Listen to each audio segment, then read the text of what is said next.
very simple tips for everyone who feels that got triggered recently and for a long time you managed everything, you processed a lot of things in your life, you became assertive, you dealt with your past, and all of a sudden certain situations arise. And it feels like you are going right back into it, and it is a nightmare of fear, of lack of assertiveness, and it feels like being hypnotized by different kind of feelings or doing something you don't want to do in your life. So there's a lot of things, and this is from the recent experiences myself, my own, and people that I facilitate help with certain issues. So we call it the trigger of trauma from the past, or trigger of karma. Karma in terms of something that you lived long time ago. It was a reincarnation, and a certain situation reappears like in a cycle in your life. So for any one of you, I'm Joanna Pilatowicz, and I will tell you very simple tips that may assist you to deal with it a little bit better. So here it is. First, you experience some of the situation, you're going back and forth between obsessive thoughts.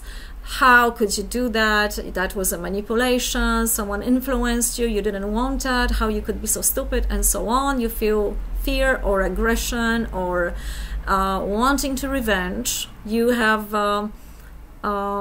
you feel guilty, or you feel helpless, whatever that is. So first of all, I want to tell everyone this is not your fault. And it's a very important statement, because if you are thrown in the wheel of karma or trauma, there is always this energy information, that code somewhere in the energy, in the parts of your body that is triggered, activated by situation, or it is triggered also by transits. Something in astrology, we have influence on different planets along our life. So that karma may never appear until the certain positions of the planets are influencing our life. So that's the reason for it. I recently myself had one, because I went to France, and in France I needed to clear out probably 2 reincarnations that I lived there, and they were not so happy at all. So it's very important to understand what happened and change the reaction that you had previously in a former lifetime into a better one, so you can integrate and transform this situation, therefore your life, therefore your future. And to everyone who goes through that or recently have that and repeats certain things or repeating in your life, and you thought you dealt with it, but there is a certain months that it's not easy.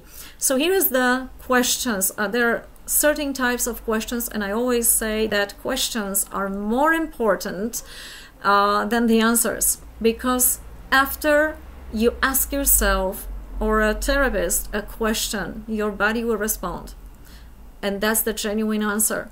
Your mind will maybe rationalize, trying to interfere, so don't hire your mind. Just follow your body here, what's going to show up through your body, what kind of emotion, gesture, reaction, that is more genuine and very truthful. Your body won't lie. So the first one, why this happened, what for? Does it serve anything in my life? So here we look from another perspective of an observer of the higher intelligence. Does it serve anything in my life? How can I use it to my benefit? Second, did I take everything what I took from this experience? What did I learn? That's the third one. They're similar, because if we did integrated those situations, we are going to feel good about it and powerful. So that is the power that we draw from this particular situation. Now, if we know additionally what we learned from this, and we always learn through contrast, Without this contrast, we are not progressing, we're not evolving. We need contrast. We need to. So I needed to go to France, for example, to appreciate German pavements that are existing. They are wild and a lot of people can walk through. In France, it's different. That's just a little bit funny example, but I really like now my German pavements that I never appreciated before because I took it for granted. It was normal. Everybody has it. Well, in France, they are very narrow and it's very hard to walk with other person on that particular, and it's very hard to pass someone on that pavement. That's a funny story actually. But the next one is, what should happen so this situation will come to an end, this process will come to an end, so we don't repeat the cycles in another lifetime or even in this lifetime, right? Now the fifth one is very important for those who cannot forgive themselves. If you find yourself, you are unable, you go obsessive and waking up at night, and why did you do that, and you are beating yourself up, the very important question is, what's supposed to happen? What I want, what I need, so I will be fine with that, so I can have a closure. Some people here need to start to write. That's also my example. So first, when I started to write, that was my therapy. I needed to express myself because I couldn't. So that was form of expression. Some people go into art. Some people have the new life mission, so they try to protect, so women fight for their rights, for safe children. There's a lot of groups that are having particular cause because those people have a common ground.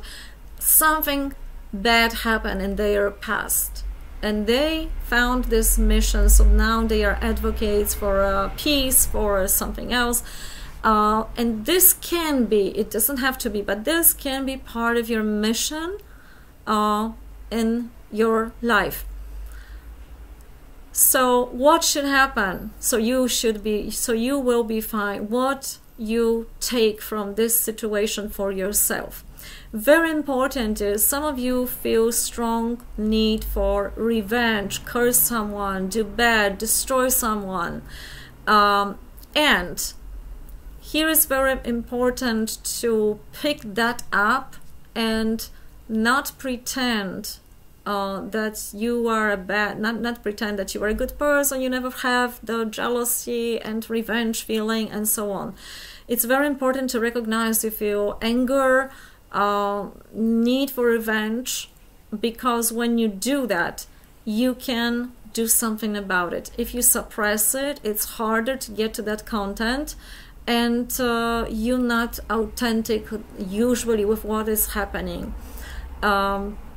So those negative emotions to revenge, be angry, these are like a appropriate reactions when you're feeling it. You don't have to act on it, but when you feel it, that's the reaction of what is happening to you. So if you let yourself feel it, you're blocking energetically that heavy load that is attacking you from outside, because it feels like an attack to your innocence.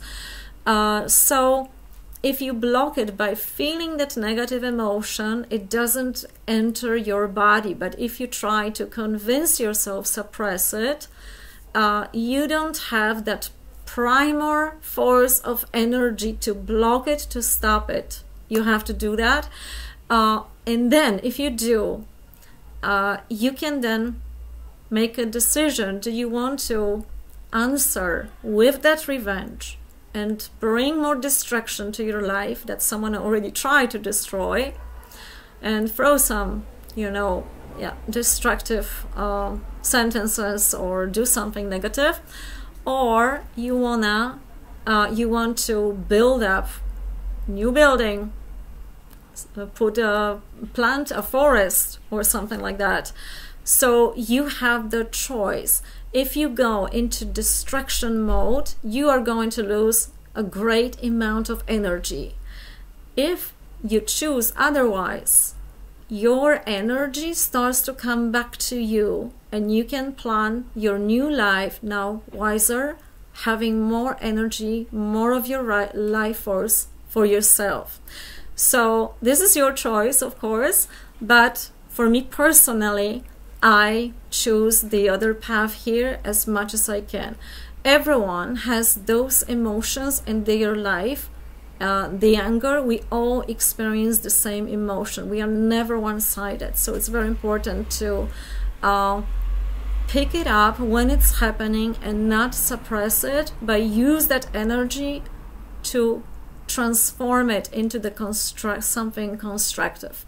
I hope this will help you, and let me know about it, and I will very much appreciate for you to write me a comment, your own thoughts about it. And maybe if you have a question or suggestion, what can I tell you about a new topic or something more, or touch more deeply on it, let me know about it. Have a great day out there, and till the next time. Bye bye.